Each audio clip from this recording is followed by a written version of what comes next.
Now, as mentioned, 5 of those killed in the Hebrew University bombing were U.S. citizens, among them 24-year-old Marla Bennett, who had come from San Diego to Jerusalem to earn a master's degree in Judaic studies. She was killed along with her friend Ben Blutstein while the two sat in the cafeteria.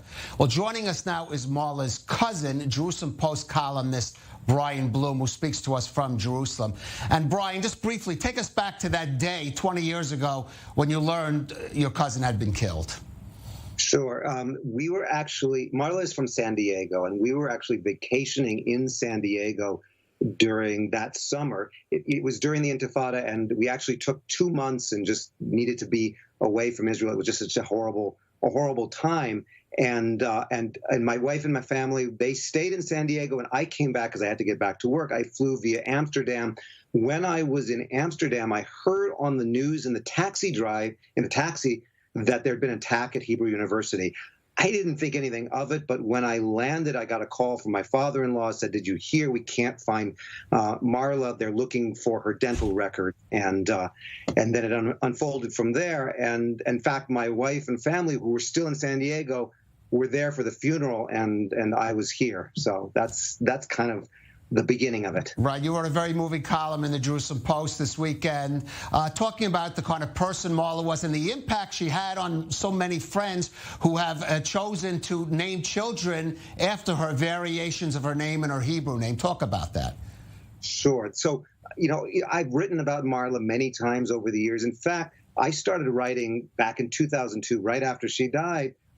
What we called a blog at the time. I hardly ever use that word anymore. Now we call it a column. Now it's in the Jerusalem Post, but at the time it was just online. And I started writing that because I wanted to show that life in Israel was still normal, that it was, despite everything that happened, including Marla's horrific death, that it was still a normal place. So I started writing about it. But over the years, I just had never written something that really sort of touched people in a way. And I realized suddenly that there were all these babies that were named after Marla. There was Maisie and Meira and Max and Miriam and Maytal and Maddie.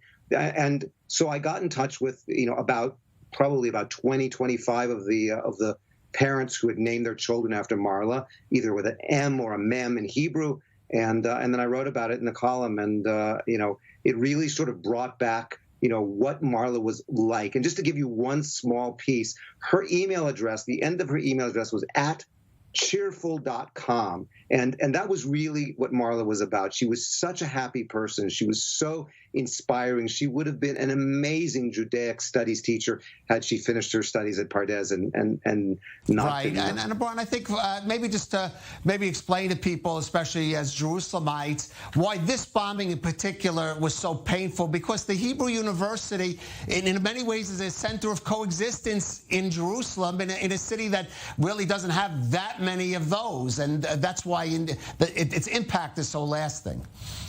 I think that the Hebrew University is that way, although, there was another horrific attack, the one at the Cafe Hillel on Emek Rephaim Street in southern Jerusalem, which is only about 5 minutes from our house, which is maybe not a place of coexistence, but that almost seemed like, you don't come into my neighborhood.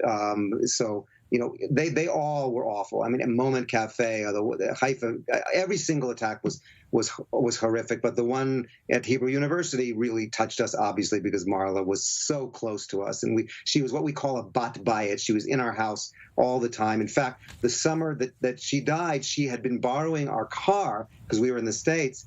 And after she didn't take the car with her to Hebrew University that day, but afterwards, a few weeks later, the police contacted us and said, "We have your keys." We got the keys to our car back, and they were covered in blood. It was awful. Terrible. She sounds like an extraordinary person. As I mentioned, 5 of the 9, all of them, I'm sure, special people, 5 of the 9 U.S. citizens. And of course, that's very much touched the English-speaking community, certainly in Jerusalem.